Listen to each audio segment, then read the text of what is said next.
I've spent my entire career trying to understand how the universe works, but nothing has ever shaken me like what we've seen over the past week. For months, 3I ATLAS has been the subject of quiet fascination among astrophysicists, a rare interstellar visitor passing through our solar system. But the newest data coming from the James Webb Space Telescope, corroborated by the Very Large Array and the ALMA Observatory, suggests something I can barely say without questioning my own sanity. We are observing an object that defies every natural law we thought we understood.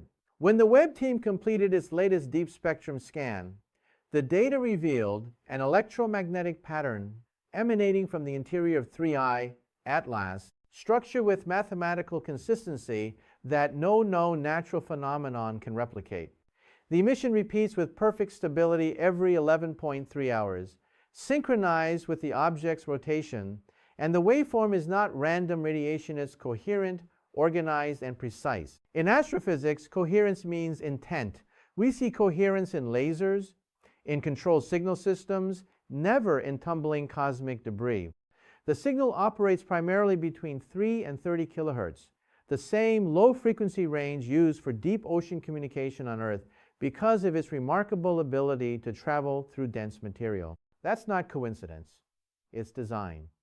The team initially thought it might be the echo of magnetic alignment within a rotating metallic core, but simulations failed to reproduce the pattern. Instead, what we're detecting behaves like a transmission steady, structured, and powered by an energy source that remains inexplicable. At a distance of over 3 astronomical units from the Sun, solar intensity is too weak to sustain such output. Yet, the energy flux from inside 3I Atlas remains equivalent to the continuous consumption of a small city. Radioactive decay can't explain it. Fusion is possible in theory, but if this object contains an active fusion core, it's no comet, it's a machine. The more we examine the data, the stranger it became. Infrared imaging showed that the outer shell isn't composed of typical cometary materials like water ice or silicates. The surface reflects in ways that break our model spectral absorption lines that don't match any compound in our known periodic catalog. We compared it against metallic alloys, silicate glasses, even hypothetical exotic matter configurations, but nothing fits. The material seems to exhibit both reflectivity and translucence under alternating wavelengths, implying a structure that reorganizes at the atomic level in response to external energy. In simpler terms, this thing adapts. Its outer layer behaves like a metamaterial-engineered compound capable of manipulating electromagnetic fields in ways we can only barely reproduce in laboratories.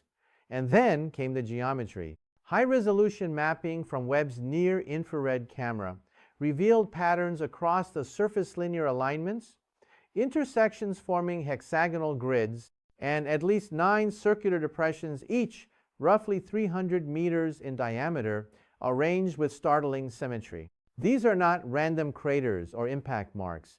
Their spacing follows a geometric ratio consistent with deliberate placement.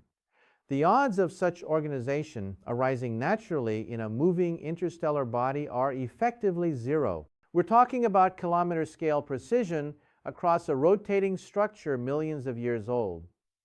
The more we studied, the more the evidence refused to conform to natural explanations. And then something happened that forced even the skeptics to pause. On October 2020, while Webb continued its passive observation cycle, the frequency signature of the electromagnetic field abruptly changed. The amplitude didn't fluctuate. The baseline energy remained steady. But the modulation shifted from a continuous emission to rhythmic bursts, each lasting approximately 3.7 seconds, separated by uniform intervals of 89 seconds. This pattern continued for nearly 12 hours before reverting to its original steady state. At first, we assumed equipment interference, perhaps solar interference, perhaps Earth-based noise, but when ALMA and the VLA both recorded the same fluctuations at the exact same universal timestamps, all doubts vanished. The signal wasn't accidental, it was synchronized. And what truly disturbed us was the timing. It began precisely when Webb, directed its high-energy infrared spectrograph toward 3I Atlas's central cavity. The object responded to observation. Now, in classical physics, observation shouldn't alter a celestial body. But in quantum physics, observation changes the system. At microscopic scales, this is well understood quantum decoherence, wave function collapse.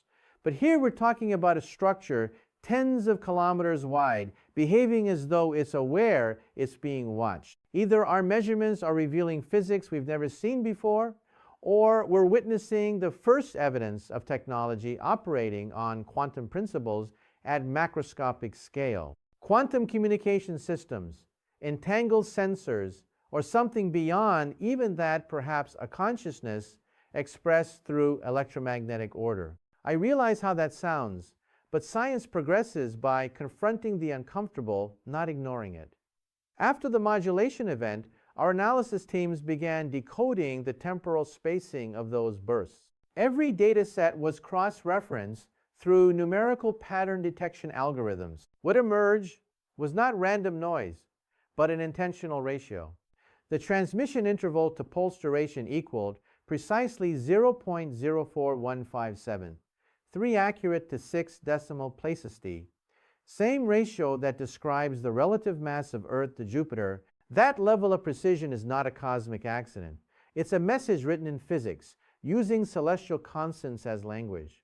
The question isn't whether someone is communicating, it's what they're saying.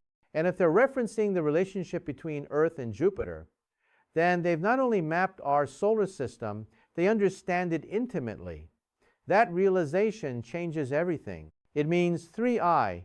Atlas has been studying us long before we noticed it. Perhaps its approach wasn't random. Perhaps its trajectory was chosen to pass through our system at a specific time when our detection capabilities were finally mature enough to recognize it. Now we face a troubling coincidence. According to the latest trajectory models refined just yesterday, 3I, Atlas will reach perihelion on October 29th, passing behind the Sun for several weeks. During that period, our instruments will lose visual and spectroscopic access, and when it reemerges in mid-December, its projected course no longer exits the solar system. Instead, it arcs toward Jupiter, intersecting almost perfectly with the orbital insertion of the European Space Agency's JUICE probe in March 2026. The probability of that alignment being accidental is astronomically low. It suggests intent either on awareness of our missions or synchronization with them. The unsettling possibility is that it knows we're watching and has chosen to meet us where our eyes already are. I've spoken to colleagues at Princeton, Harvard, and the Max Planck Institute, and while none are willing to make public statements yet, privately they admit what the data implies. If 3I, Atlas, is artificial, it represents not just alien technology, but an engineering sophistication far beyond human comprehension. A self-sustaining interstellar construct capable of maintaining power, structure, and communication across light years without decay. That's not science fiction, it's physics elevated to art.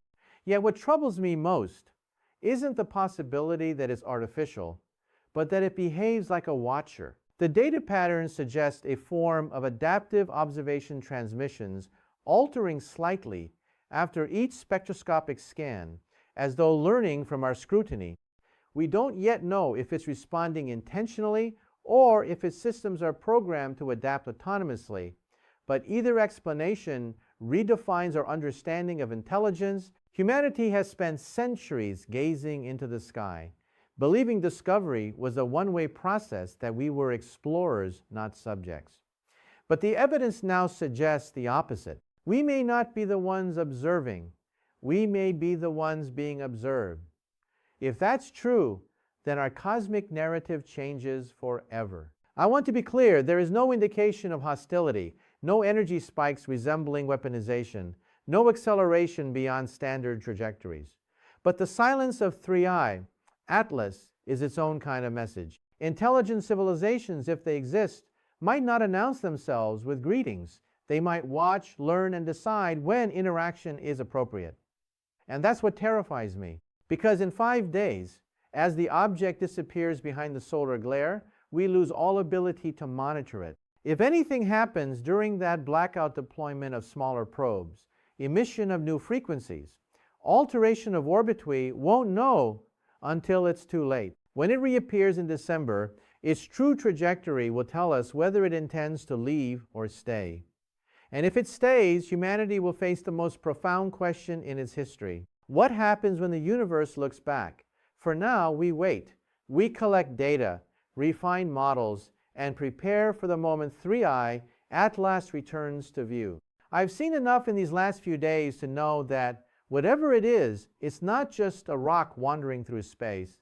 It's purposeful, it's awake, and somewhere within that hollow shell, frequencies hum with order, and intent like a cosmic heartbeat pulsing across the void, whispering the same truth we feared to acknowledge.